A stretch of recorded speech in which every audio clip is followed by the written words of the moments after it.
ನಮಸ್ತೆ, with education ಟ್ಯುಟೋರಿಯಲ್ಸ್ಗೆ ಸ್ವಾಗತ. ಇವತ್ತು ನಾನು ನಿಮಗೆ 10th ಅರ್ಥಮೆಟಿಕ್ ಪ್ರೋಗ್ರೆಷನ್ ಚಾಪ್ಟರ್ ಮಾಡ್ತಾ ಇದ್ದೀನಿ. ಇನ್ನೂ ನಮ್ಮ ಚಾನಲ್ಗೆ ಯಾರು ಸಬ್ಸ್ಕ್ರೈಬ್ ಆಗಿಲ್ವೋ ಸಬ್ಸ್ಕ್ರೈಬ್ ಆಗಿ. Exercise 1.2 ಇದರಲ್ಲಿ fill in the blanks ಅಲ್ಲಿ ಏನಂತ ಇದೆ ಕ್ವಶನ್ ಬಂದು, in the following table give that a is the first term, d is the common difference ಅಂತ n difference and a N is the nth term of an arithmetic progress. First main ಏನಂತ ಕೊಟ್ಟಿದ್ದಾನೆ, A ಕೊಟ್ಟಿದ್ದಾನೆ 7 ಅಂತ, D ಕೊಟ್ಟಿದ್ದಾನೆ 3 ಅಂತ, N ಕೊಟ್ಟಿದ್ದಾನೆ 8 ಅಂತ, a n ಕೊಟ್ಟಿಲ್ಲ. ಸೊ ಎ ಎನ್ ವ್ಯಾಲ್ಯೂ ಕಂಡುಹಿಡಿಬೇಕು. nth term of an arithmetic progression or nth term of an arithmetic progression ಏನು, a n is equal to A plus N minus 1 into D. A n ಅಂದರೆ ಏನು ಬರುತ್ತೆ, A 8 is equal to a ಇರೋ ಜಾಗಕ್ಕೆ 7, N ಅಂದರೆ 8 minus 1, D ಅಂದರೆ 3 ತೊಗೋಬೇಕು. So ಏನು ಬರುತ್ತೆ, A 8 is equal to 7 plus 8 minus 1 ಅಂದರೆ 7 into 3. So A8 is equal to 7 plus 7 3 is 21. A8 is equal to 28. Second question ನೋಡಿ, ಬ್ಲಾಂಕ್ಸ್ ಅಲ್ಲಿ A is equal to minus 18, D is equal to question A n is equal to 0, n value ಬಂದು 10. So ಇವಾಗ ಏನು ಮಾಡ್ಕೋಬೇಕು, ನಮಗೆ ಮಾಮೂಲಿ formula ಗೊತ್ತು, arithmetic progression formula ಏನು ಬರುತ್ತೆ, A N is equal to A plus N minus 1 into D. A ಗೊತ್ತಾ ನಮಗೆ, ಎ ಎನ್ ಗೊತ್ತಿಲ್ಲ, ಎ ಎನ್ ವ್ಯಾಲ್ಯೂ ಬಂದು ಕೊಟ್ಟಿದ್ದಾನೆ, ಏನು ಎನ್ ವ್ಯಾಲ್ಯೂ ಬಂದು 0, ಎ ವ್ಯಾಲ್ಯೂ ಬಂದು ಎಷ್ಟಿದೆ ಇಲ್ಲಿ ಮೈನಸ್ 18 ಇದೆ, ಪ್ಲಸ್ ಎನ್ ವ್ಯಾಲ್ಯೂ ಬಂದು 10 ಮೈನಸ್ 1 ಇಂಟು ಡಿ ಅಂತ ಕೊಟ್ಟಿದ್ದಾನೆ. ಡಿ ಕೊಟ್ಟಿದ್ದಾನೆ, ಡಿ ಕ್ವಶನ್ ಮಾರ್ಕಲ್ಲಿದೆ. ಈ ಮೈನಸ್ 18 ಈ ಸೈಡ್ ಹೋದರೆ ಏನಾಗುತ್ತೆ, plus 18 is equal to 10 minus 1 ಅಂದರೆ 90 ಆಗುತ್ತೆ. D is equal to 18 divided by 9, 9 1s 2s. So D is equal to answer ಬಂದು ಏನು ಬಂತು, 2 ಬಂತು.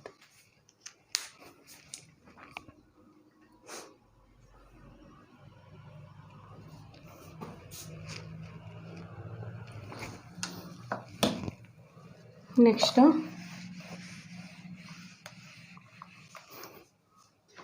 ಥರ್ಡ್ನೇದು ಏನಂತ ಹೇಳಿದ್ದಾನೆ, ಅರ್ಥಮೆಟಿಕ್ ಪ್ರೋಗ್ರೆಷನಲ್ಲಿ ಏನು nth term of an arithmetic progression ಅಂದರೆ a N is equal to A plus N minus 1 into D.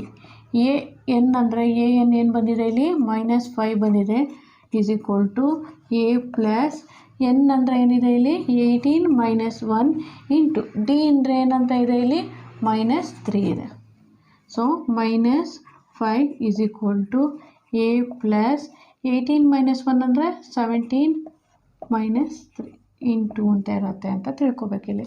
Minus 5 is equal to A plus into minus 7 3s 21 to carry 3 1s 3 3 plus 2 minus 51 ಆಗುತ್ತೆ. Minus 51 ಈ side ಹೋದ್ರೆ ಏನಾಗುತ್ತೆ, minus 5 plus 51 is equal to A.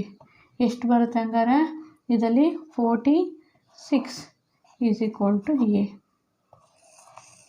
Is equal to 46 value ಬರುತ್ತೆ. Second main ಏನಿದೆ ಇಲ್ಲಿ, choose the correct choice of the following and justify ಅಂತ ಇದೆ. 30th term of an arithmetic ಕ್ವೆಷನಲ್ಲಿ choose the correct choice of the following and justify ಅದರಲ್ಲಿ ಫಸ್ಟ್ನೇದೇನು 30th term ಏನು ಬರುತ್ತೆ ಅಂತ ಕಂಡುಹಿಡಿಯಿರಿ ಅಂತ ಹೇಳಿದ್ದಾರೆ. ಸೊ 30th ಟರ್ಮ್ ಅಂದಾಗ a 30 is equal to question mark ಅಂತ ಬರ್ಕೊಂತೀರ. ಎನ್ ಈಸ್ ಈಕ್ವಲ್ ಟು ನಿಮಗೆ ಗೊತ್ತು 30th ಟರ್ಮ್ ಅಂತ ಅಂದಿರೋದ್ರಿಂದ 30 ತೊಗೊಂಡಿದ್ದೀನಿ. A is equal to 10, 7 minus 10 ಅಂದರೆ ಎಷ್ಟು ಬರುತ್ತೆ ಇಲ್ಲಿ, d is equal to minus 3 ಬರುತ್ತೆ. ಸೊ ನಾವಿಲ್ಲಿ ಏನು ತೊಗೋಬೇಕು ಇವಾಗ, a N is equal to A plus N minus 1 into d ತೊಗೊತೀನಿ. ಎ ಎನ್ ಅಂತ ಅಂದರೆ ಎ 30 ನಮಗೆ ವ್ಯಾಲ್ಯೂ ಬೇಕಾಗಿರೋದು, ಎ ವ್ಯಾಲ್ಯೂ ಬಂದು 10 ಇದೆ, ಪ್ಲಸ್ ಎನ್ ವ್ಯಾಲ್ಯೂ ಬಂದು 30 ಮೈನಸ್ 1 ಅಂತ ತೊಗೊಳೋಣ, ಡಿ ವ್ಯಾಲ್ಯೂ ಬಂದು ಮೈನಸ್ 3 ಇದೆ. ಸೊ 10 ಪ್ಲಸ್ ಏನು 29 into minus 3 ತೊಗೊತೀನಿ.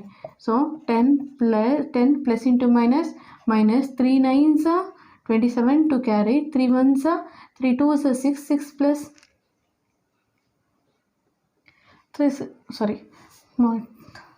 3 9s 27 7 to carry 3 2s 6 6 plus 2 87 ಬರುತ್ತೆ. ಸೊ ಇಲ್ಲೇನು ಬರುತ್ತೆ 10 - 87 ಅಂದರೆ -77 ಆನ್ಸರ್ ಬರುತ್ತೆ. ಹಾಗಾಗಿ ಇದು ಸಿ ವ್ಯಾಲ್ಯೂ ಬಂದು ಕರೆಕ್ಟ್ ಅಂತ ಬರ್ಕೋಬೇಕಾಗುತ್ತೆ. ನೆಕ್ಸ್ಟ್ ನೋಡಿ, ಅದೇ ಥರನೇ 11th ಟರ್ಮ್ನ ಕಂಡುಹಿಡೀರಿ ಎಂದಿದ್ದಾರೆ. 11th ಸೊ ಇದರಲ್ಲಿ ಏನು ತೊಗೋಬೇಕು, ನಮಗೆ 11th ಟರ್ಮ್ ಕೇಳಿರೋದ್ರಿಂದ n = 11, a11 = question mark a = -3 ಬಂದು ಏನಿದೆ a2 - a1 ಇದೆ. ಸೊ ಡಿ ವ್ಯಾಲ್ಯೂ ಏನು ಬಂದಿದೆ a2 ಅಂದರೆ -1/2 -3 ತೊಗೊತೀವಿ. ಸೊ -1/2 -of ಅಂದರೆ +3 ತೊಗೊತೀವಿ. ಸೊ 2 3 6 -+6/2 ಎಷ್ಟು ಬರುತ್ತೆ 5/2 ಆನ್ಸರ್ ಬರುತ್ತೆ. ಸೊ ಡಿ = 5/2 ಆಗುತ್ತೆ. an = a + n - 1 × d. an ಅಂದರೆ ಏನು ಬರುತ್ತೆ a11 = a ಮೀನ್ಸ್ -3 + 11 - 1 × 5/2 ಬರುತ್ತೆ. a11 = -3 + 10 5/2 2 1s 2 5s. a11 = -3 5 5s 25 ಬರುತ್ತೆ. ಸೊ 25ನಲ್ಲಿ -3 ಹೋದರೆ ಎಷ್ಟಾಗುತ್ತೆ, 25ನಲ್ಲಿ -3 ಹೋದರೆ 22. a11 = 22. Answer B answer is correct. Question number 3 ಏನ following arithmetic progression find the missing term ಬಂದು ಹೇಳಿ ಅಂತ ಹೇಳಿದ್ದಾರೆ. ಫಸ್ಟ್ನೇದು ಬಂದು 2, ಬಾಕ್ಸ್ ಆಫ್ 26 ಅಂತ ಹೇಳಿ a = 2 ಅಂತ. ಮತ್ತು ಇಲ್ಲಿ ನೋಡಿ, ಇಲ್ಲಿ ಏನು a3 = ಎಷ್ಟು ಬಂದಿದೆ, ಇಲ್ಲಿ 26 ಬಂದಿದೆ. ಸೊ ನಾವು ಇವಾಗ ಏನು ಕಂಡುಹಿಡಿಬೇಕು, a2ನ ಕಂಡುಹಿಡಿಬೇಕು.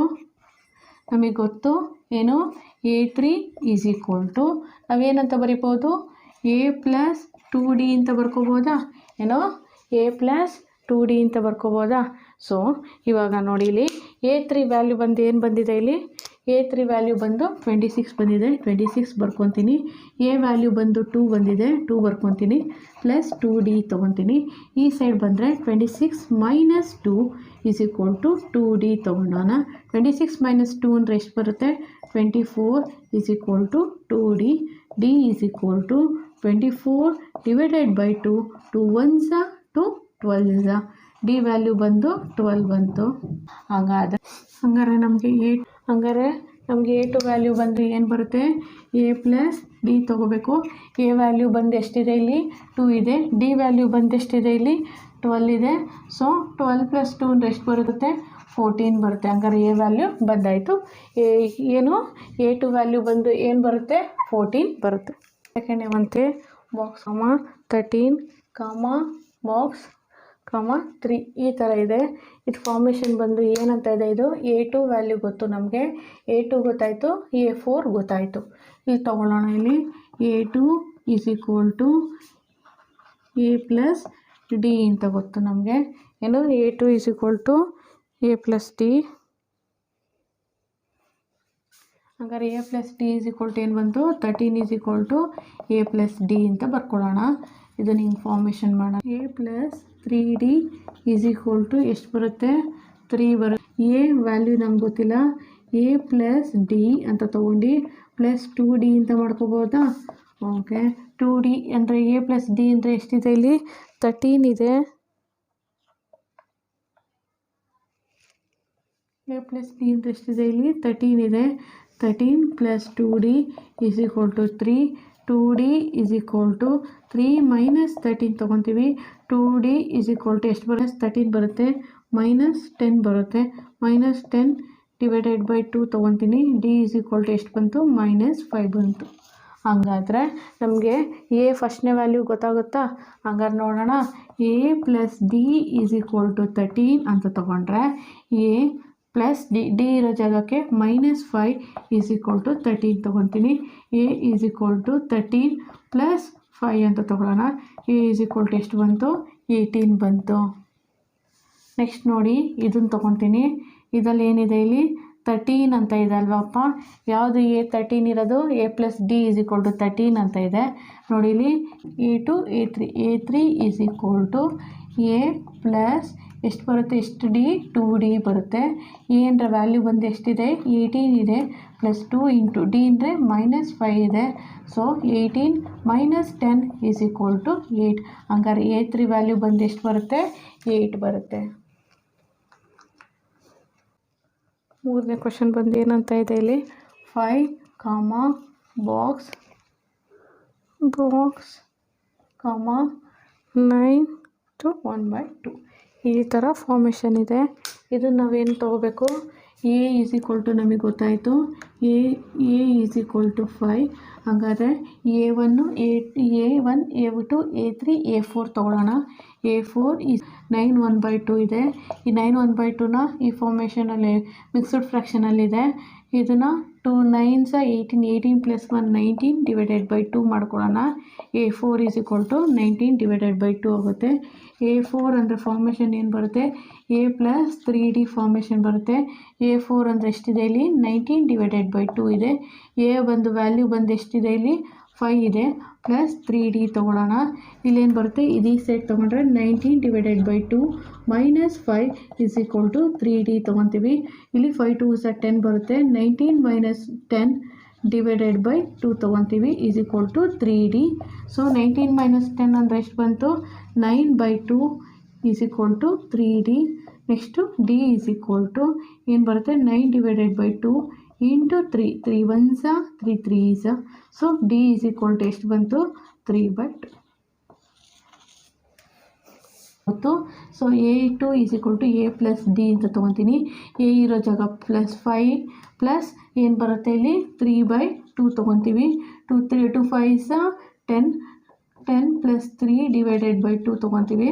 ಎಷ್ಟು ಬರುತ್ತೆ, 13/2 ಬರುತ್ತೆ. A2 is equal to 13/2. A3 is equal to A + 2D ಅಂತ ಫಾರ್ಮೇಷನ್ ತೊಗೋಬೋದು.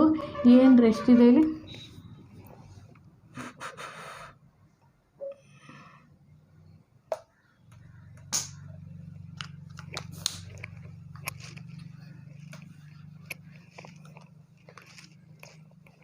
A3 is equal to A2 + D ತೊಗೋಬೋದು.